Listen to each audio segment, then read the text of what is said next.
Last video lecture में मैंने आपको फर्स्ट ऑर्डर रिएक्शन के लिए इक्वेशन ऑफ काइनेटिक्स समझाई थी। तो फर्स्ट ऑर्डर रिएक्शन में जो इक्वेशन ऑफ काइनेटिक्स या रेट इक्वेशन कहें तो वो क्या आई थी? It is k is equal to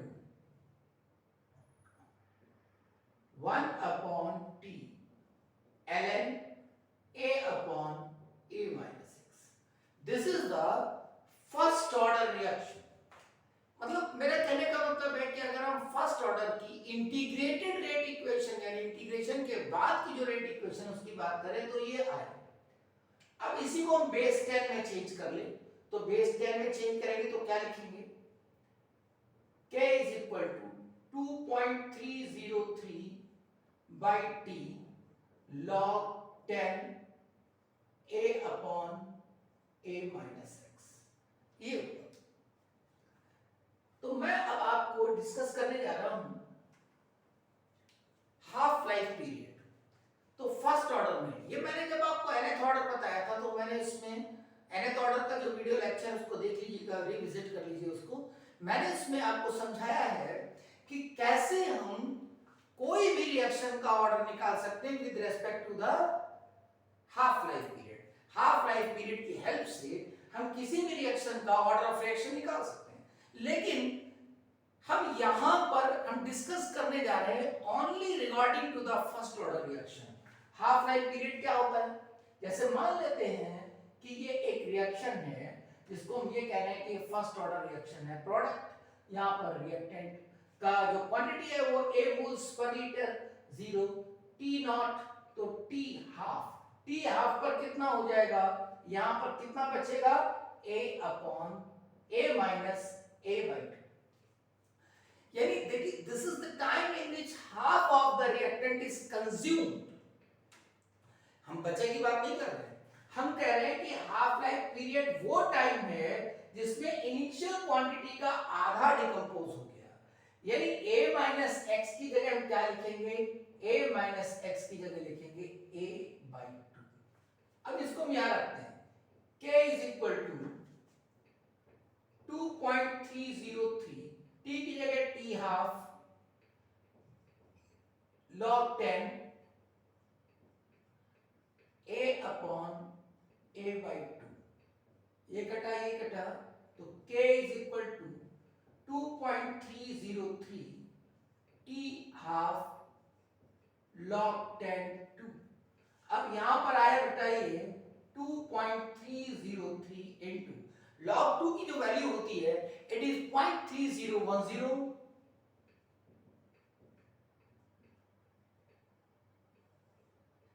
t half. अब इसको हम अगर सॉल्व करें तो यह आएगा 0.6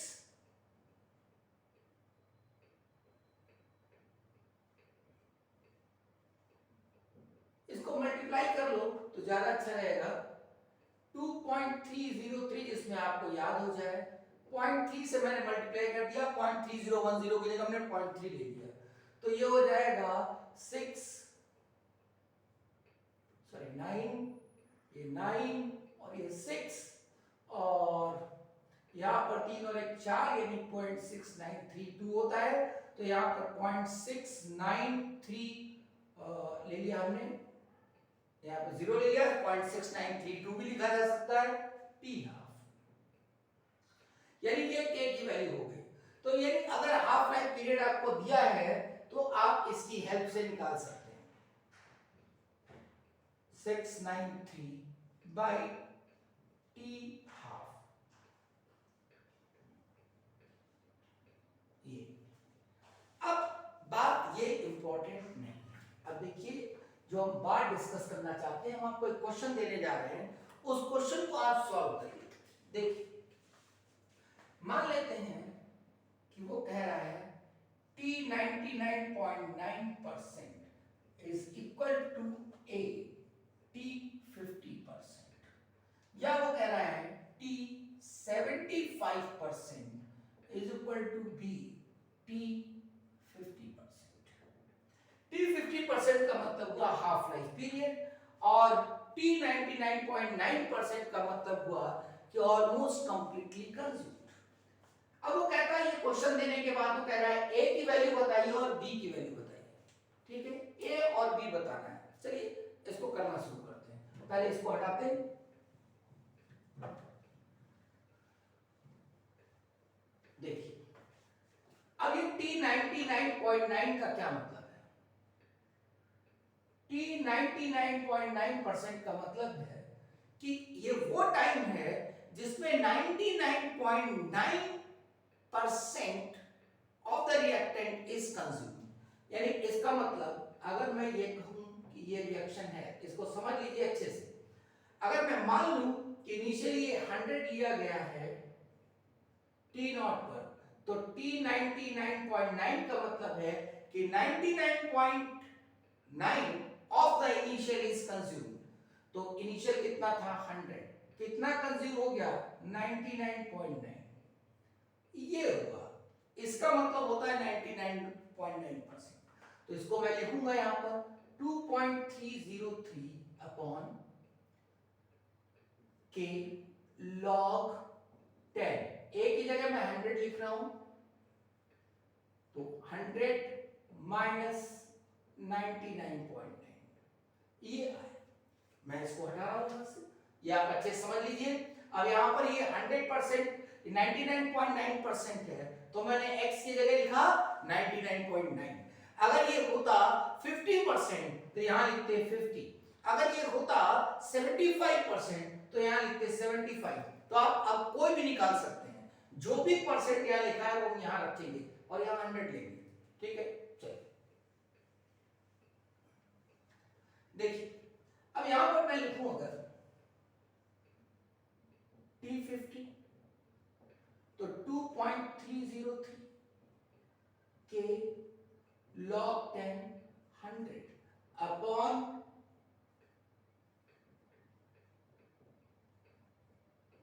इक्वेशन 1 और इक्वेशन 2। ठीक है, अब देखिए इसको डिवाइड कर दिया जाए। अगर डिवाइड करेंगे ये कट गया, ये क्या आ गया T99.9% upon T50% is equal to, अब यहां पर देखिए log 10 100 अपॉन 0.1, 100 माइनस 99.9, तो ये आपका हो जाएगा 0.1, तो ऊपर आ जाएगा log 10 10 to the power 3 upon log 10 2। देखिए ये 0.1 हो गया तो ऊपर जाएगा तो ये 1000 हो जाएगा। इसको सॉल्व करते हैं, ये आ जाएगा 3 और ये आ जाएगा 0.3, तो ये हो जाएगा 10। यानी इसका मतलब यहां पर जो ये a की वैल्यू आ रही है इट इज 10।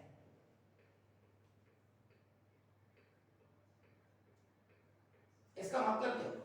इसका मतलब ये हुआ कि अगर फर्स्ट ऑर्डर रिएक्शन है, अगर फर्स्ट ऑर्डर रिएक्शन है तो 10 हाफ लाइफ पीरियड्स में, 10 हाफ लाइफ पीरियड्स में रिएक्शन ऑलमोस्ट कंप्लीटली कंज्यूम हो जाएगी।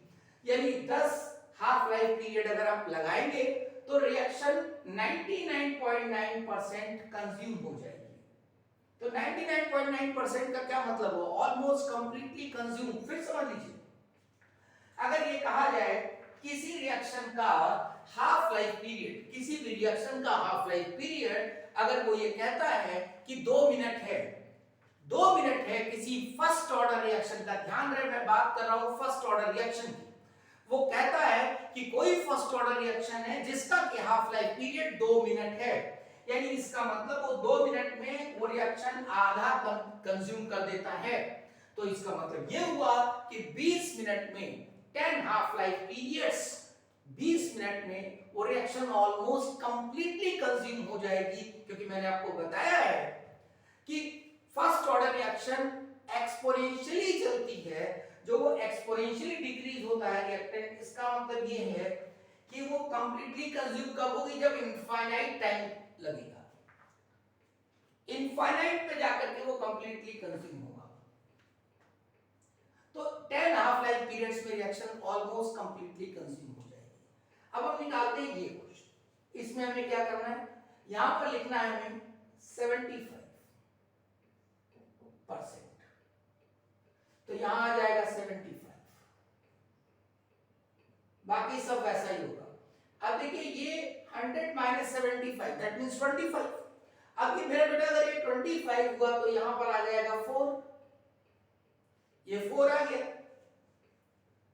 ठीक है। तो अब यहां पर देखिए 4 को हम लिख सकते हैं 2 टू द पावर 2, तो ये 2 यहां चला जाएगा पावर में डेफिनेशन लॉ की, और ये कट जाएगा, तो ये क्या आ जाएगा 2। इसका मतलब b की वैल्यू क्या आएगी 2। मेरी बात समझ रहे हैं? यानी इसका मतलब 50% कंज्यूम होने में जितना टाइम लेगा उसका 2 टाइम्स 75% कंज्यूम होने में लेगा। यानी अगर 2 मिनट उसका हाफ लाइफ पीरियड है तो 20 मिनट में वो कंप्लीटली कंज्यूम हो जाएगा और 4 मिनट में 75% कंज्यूम हो जाएगा, ठीक है। अब ऐसे ही हम बना सकते हैं रिलेशन दूसरे, पहले देखिए इसमें बना,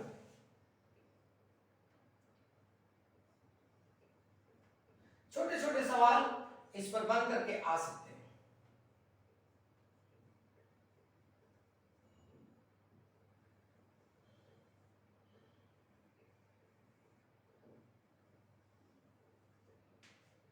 ठीक है, अब देखिए और आगे क्वेश्चन में सी बात, अगर वो कहता है कि फर्स्ट ऑर्डर रिएक्शन में अपनी इनिशियल क्वांटिटी का 1/x कंज्यूम होने में, देखिए अपनी इनिशियल क्वांटिटी का 1/nth of A is left. Initial quantity A, 1/nth of the initial quantity is left in T1 time, या इसको ऐसे भी कह सकते हैं 1/n। A का 1/mth of A is left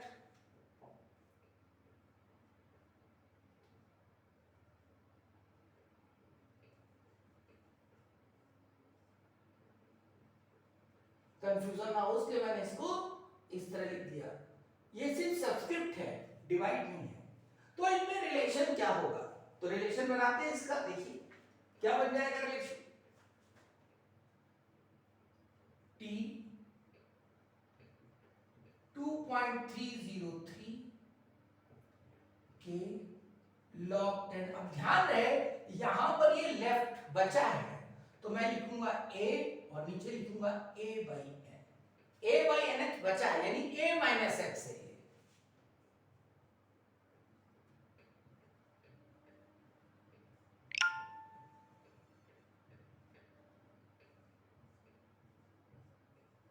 ऐसा हो गया, एक सेकंड में देख लूं क्या पता चल रहा है कि नहीं।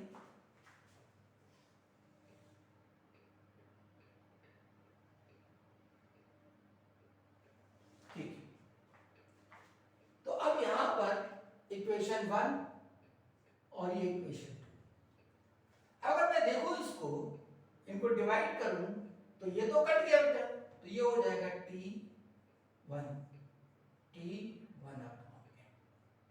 ये वैल्यू दे रखी होंगी।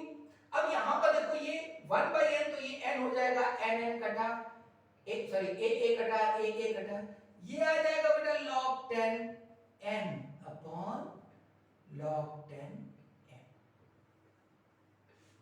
दिस इज द रिलेशन, ये भी रिलेशन पूछा जा सकता है। तो ये एक और इंपॉर्टेंट रिलेशन हुआ। तो इस तरीके से हम फर्स्ट ऑर्डर रिएक्शन में इस तरह बात कर सकते हैं।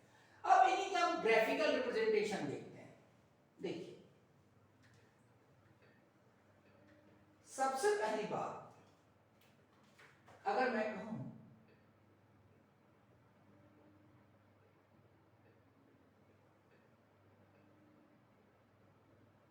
कि ये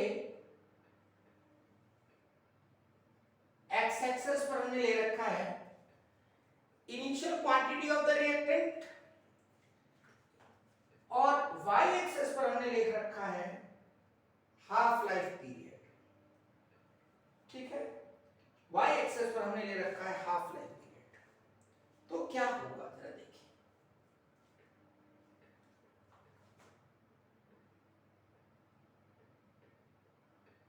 यहां टी ले रखा है टाइम।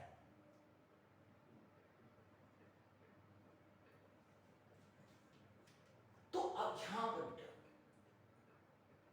हमें ये पता है कि टी हाफ लाइफ पीरियड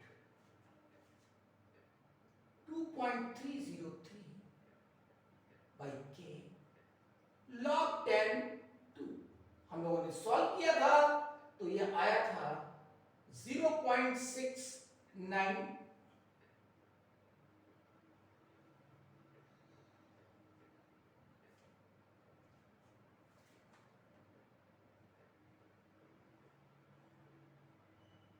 ये आया था। अगर मैं इसे k डैश मान लूं, ठीक है, चलो टी हाफ ही मान लेते हैं। तो यहां पर a नहीं आ रहा है, इसमें कहीं भी a नहीं आ रहा है। इसका मतलब half life period will not be depend on the initial quantity of the reactant. मैंने क्या कहा? मैंने कहा फर्स्ट ऑर्डर रिएक्शन में half life period will not be depend on the initial quantity of the reactant। इसका मतलब मान लेते हैं कि ये हो गया टी हाफ।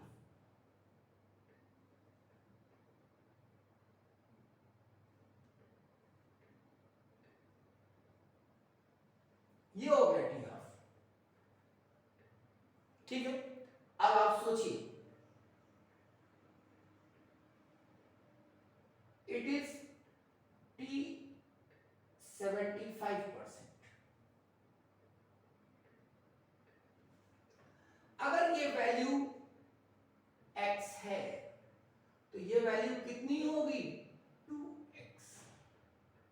अगर ये 2 मिनट है तो ये कितना होगा? 4 minute. 75%। 75% will also not depend on the initial quantity of the reactant अगर फर्स्ट ऑर्डर रिएक्शन है तो। अब जरा देखिए,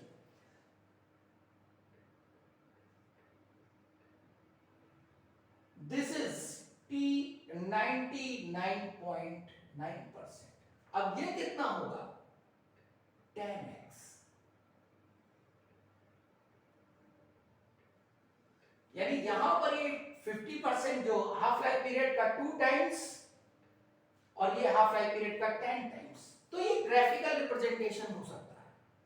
और यहां पर हम कोई भी लिख लें, कोई भी लिखेंगे तो that will not be depend on the half life period, sorry initial quantity. कोई भी टाइम लिखें, T50 लिख लें, T75 लिख लें, T60% लिख लें, T30% लिख लें, कितना भी लिख लें, that will not depend on the initial quantity। ये फर्स्ट ऑर्डर रिएक्शन की पहचान है। तो ये मैंने कुछ बताया हाफ लाइफ पीरियड के बारे में। अब थोड़ा सा मैं बात करता हूं कि कैसे हम एनालिसिस करेंगे रेट कांस्टेंट की फर्स्ट ऑर्डर रिएक्शन में। देखिए, ये बहुत इंपॉर्टेंट टॉपिक है।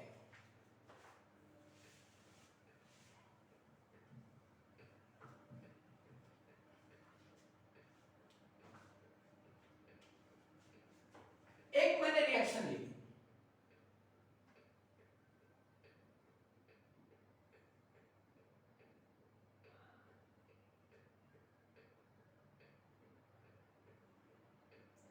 अब ए भी गैसीय स्टेट में है, बी भी गैसीय स्टेट में है और सी भी गैसीय स्टेट में। अब यहां पर ये हम लोग एक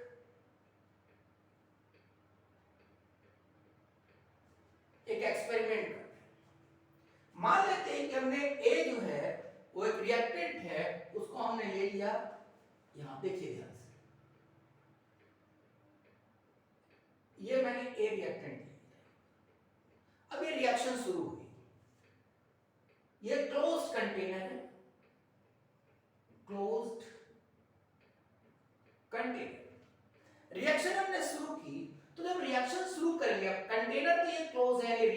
कह दें, इसको कंटेनर कह दें, कुछ भी कह दें, रिएक्टर कह दें, कंटेनर कह दें, जो कि क्लोज है। अब उसको हम खोल नहीं सकते और हमें क्या चाहिए, अब देखिए ध्यान से, अगर हमें इसका रेट कांस्टेंट निकालना है, मान लीजिए हमने इसका a लिया था, 0 0 लिया, ये t नॉट पर लिया।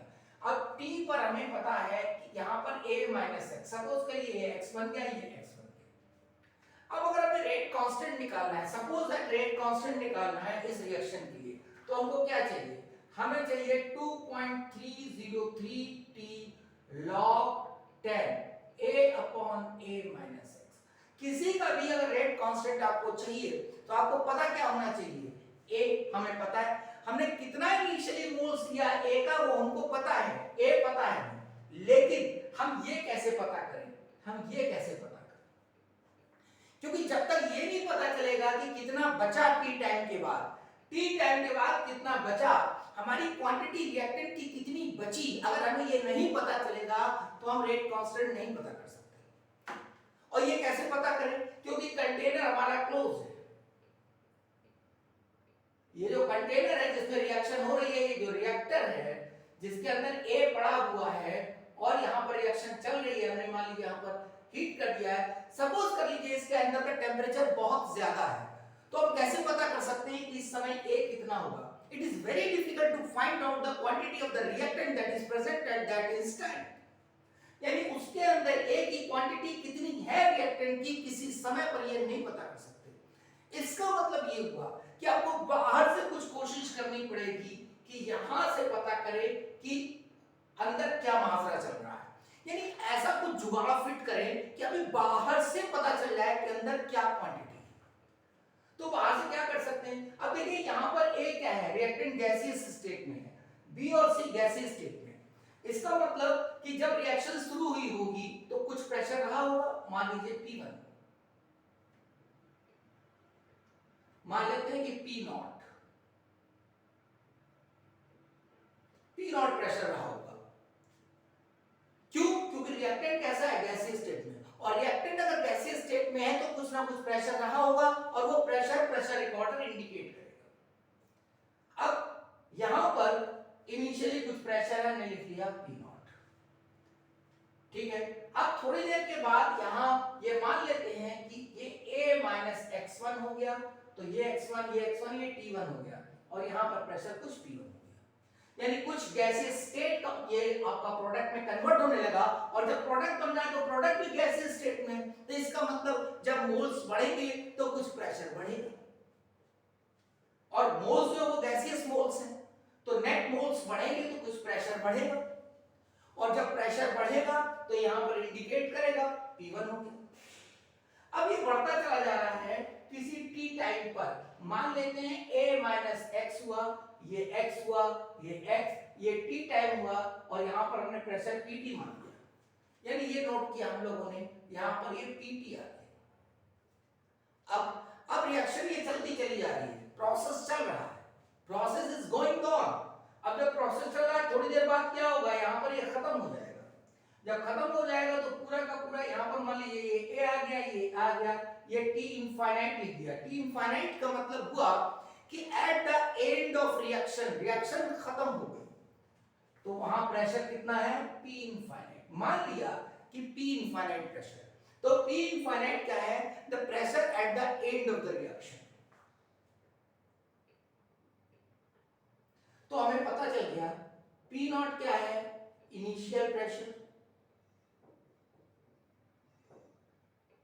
PT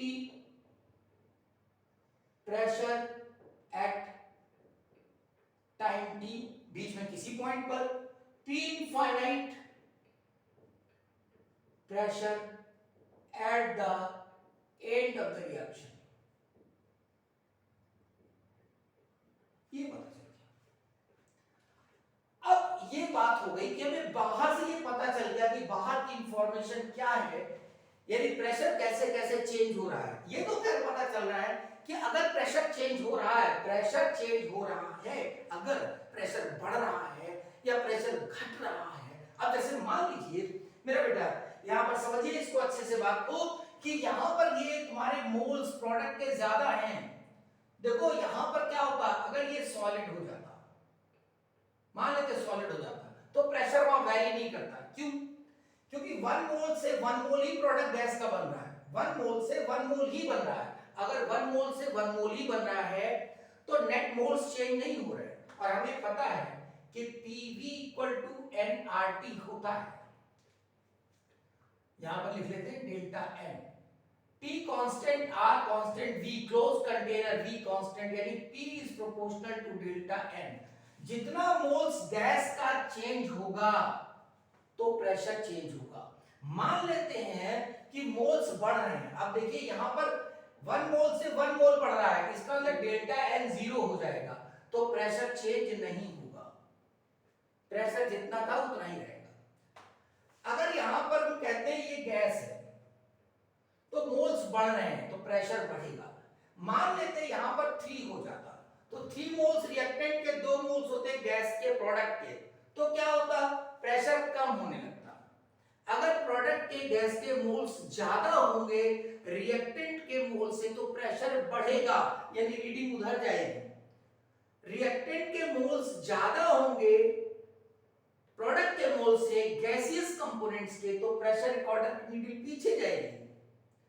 तो चाहे रिकॉर्डर की रीडिंग आगे जाए या पीछे जाए, लेकिन इससे यह पता चल रहा है कि रिएक्शन हो रही है, क्योंकि अंदर अगर रिएक्शन हो रही है तभी प्रेशर कम या ज्यादा हो रहा है, और कम या ज्यादा हो रहा है तो हम इसको यहां से मेजर कर सकते हैं। लेकिन मान लीजिए रिएक्शन हो रही है लेकिन प्रेशर चेंज नहीं हो रहा है, तो हम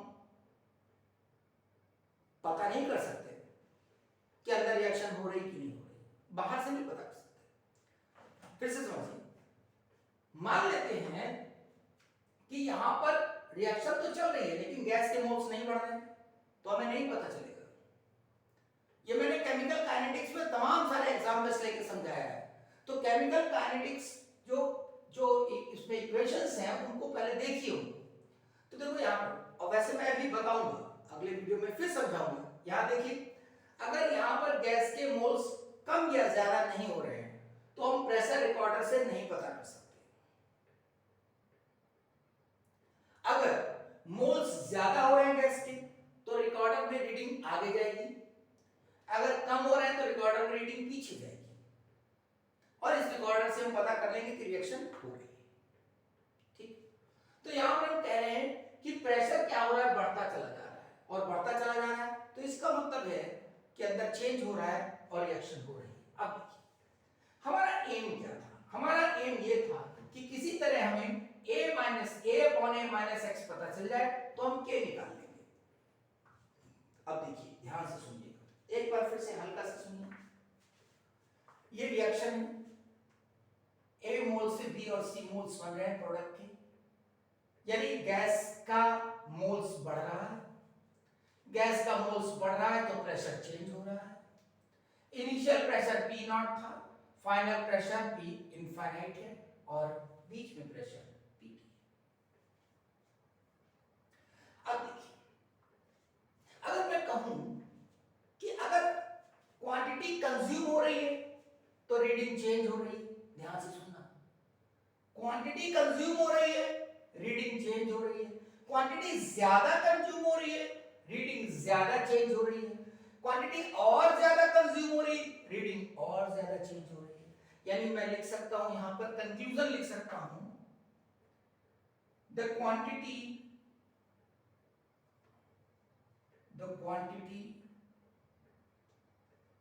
of the reactant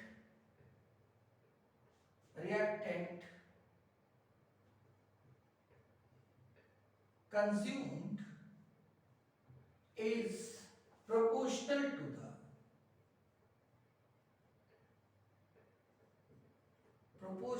the change in reading। अब देखो, quantity of the reactant consumed, जितनी ज्यादा क्वांटिटी कंज्यूम होगी उतना ज्यादा रीडिंग में चेंज आएगा। किसकी रीडिंग में? जो हमने बाहर से इंस्ट्रूमेंट लगा लिया है। बढ़ भी सकता है, घट भी सकता है। तो अब जरा देखा है, अगर मैं कहूं कि x मोल्स कंज्यूम हुआ, यानी x मोल्स कंज्यूम हुआ,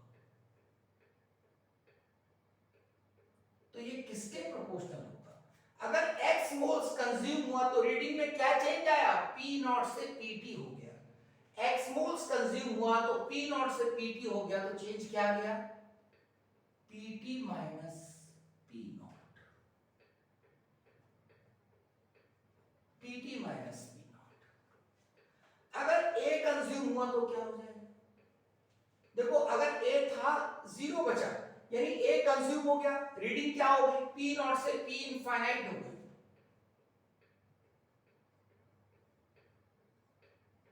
इसका मतलब x is proportional to the pt minus p naught, change in reading. A is proportional to p infinite minus p naught, तो a minus x क्या हो जाएगा? दोनों को सब्ट्रैक्ट कर दें, ये हो गया। यानी रिलेशन 1, रिलेशन 2, रिलेशन 3। इसको ध्यान से देख लीजिए। The quantity of the reactant consumed, कितनी क्वांटिटी कंज्यूम हो रही है, वो किसके प्रोपोर्शनल होगी? चेंज इन रीडिंग के। ठीक है, अब हम इसको हटा रहे हैं, ये हमारा काम बन गया। अब देखो बेटे, अगर मैं कहूं कि लिखा हुआ है a minus x upon a minus x upon ये क्या हो गया बेटा? a minus x upon last video lecture देखिए, इसके जस्ट पहले वाला मैंने बताया है, ये है फ्रैक्शन लेफ्ट। कितना बचा? अब देखिए ये अंदर कितना बच रहा है हमें बाहर से पता चल गया।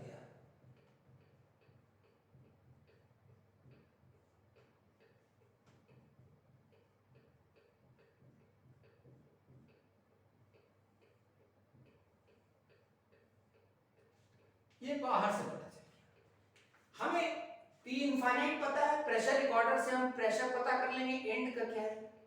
P infinite minus PT upon P infinite minus P। Initial pressure क्या था, फाइनल प्रेशर क्या है, और जिस समय हम पता कर रहे हैं उस समय प्रेशर क्या है, आंसर आ जाएगा। यानी फ्रैक्शन लेफ्ट पता चल गया। अब फ्रैक्शन कंज्यूम्ड, यानी x अपॉन ए। क्या परेशानी? x हमें पता है, PT minus P not upon P infinite minus P not. Next relation,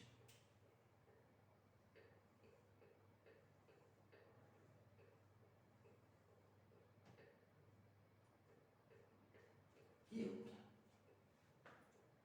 अब देखिए फ्रैक्शन लेफ्ट हम निकाल सकते हैं, फ्रैक्शन कंज्यूम्ड हम निकाल सकते हैं। अब अगर हम k निकालना चाहें, ये देखिए, तो k बराबर 2.303 बाई t। कितने टाइम में हमें पता लगाना है? t। तो देखिए log 10। अब a upon a minus x, देखिए ये क्या लिखा? x up a minus x upon a। हमें लिखना क्या है? a upon a minus x. उलट दीजिए इसको,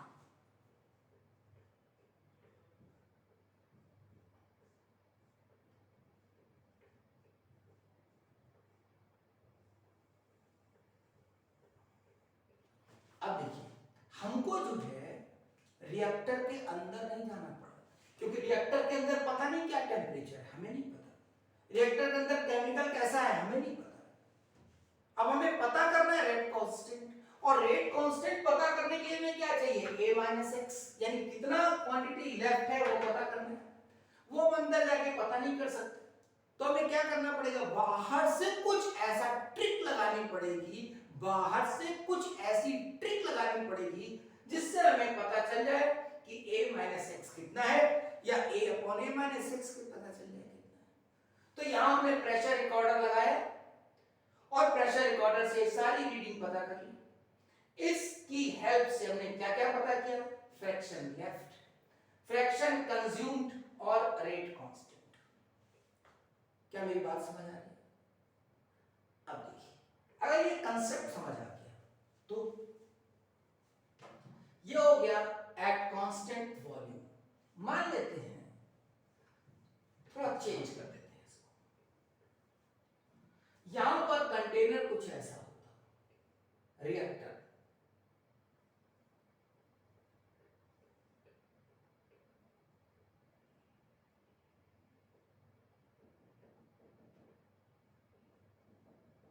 इसके अंदर ए, रिएक्शन शुरू हुई।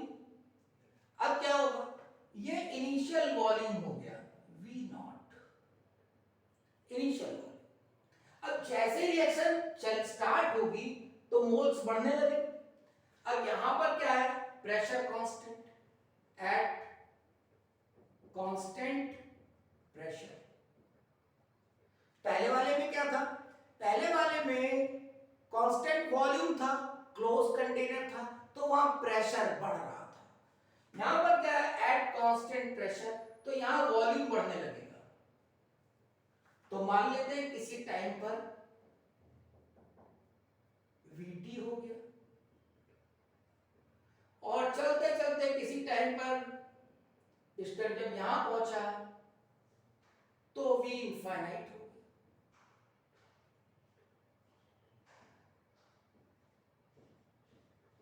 तो पहले V नॉट, फिर Vt, फिर V इनफाइनाइट। ठीक है, तो देखिए यहां पर जैसे P नॉट था, ये था आपका एट कांस्टेंट वॉल्यूम। अब एट कांस्टेंट प्रेशर तो क्या हो जाएगा, V not, V1, blue pen नहीं है, कोई बात नहीं, V1, P नॉट की जगह V नॉट, P1 की जगह V1, Vt, V इनफाइनाइट। यानी अब हम क्या कर रहे हैं, प्रेशर की जगह वॉल्यूम ले रहे हैं। सब कुछ चेंज कर दीजिए। क्यों? क्योंकि the quantity which is consumed will be the proportional to the change in reading. यानी रीडिंग चेंज हो रही है, डजंट मैटर कि वो प्रेशर है या वॉल्यूम है, रीडिंग चेंज हो रही है, तो हमने रीडिंग चेंज ले लिया। अब रीडिंग चेंज ले लिया तो हम ये लिख सकते हैं, अब प्रेशर की जगह क्या आ गया, वॉल्यूम आ गया। जहां पर हम प्रेशर यूज कर रहे थे वहां पर हम वॉल्यूम यूज कर रहे हैं। V नॉट का मतलब इनिशियल वॉल्यूम, Vt का मतलब वॉल्यूम एट टाइम t, और V इनफाइनाइट का मतलब हुआ volume at the end of the reaction. तो अब देखिए ये सब तरफ मैंने t की जगह v कर दिया, fraction left V infinite minus Vt upon V infinite minus V not, fraction consumed same Vt minus V not upon V infinite minus V not. अब हम K भी निकाल सकते हैं वॉल्यूम चेंज के साथ, हमको रिएक्टर के अंदर जाने की कोई जरूरत नहीं, कंसेप्ट यूज किया और रेट कांस्टेंट निकाल लिया। तो इसको अच्छे से रिवाइज करके रखिए, इसको बिल्कुल अच्छे से रिवाइज करके रखिए, क्योंकि जो नेक्स्ट वीडियो लेक्चर होगा मैं इस पे पहले न्यूमेरिकल कराऊंगा फिर आगे बढ़ूंगा। तो इसलिए इसको अच्छे से बार बार पेन कॉपी, फिर मैं कह रहा हूं पेन कॉपी उठा लीजिए और बोल बोल के करिए, तो ये अच्छे से समझ आएगा। फिर मैं इस पे न्यूमेरिकल जब बताऊंगा नेक्स्ट वीडियो में तो आपको ये और क्लियर हो जाएगा।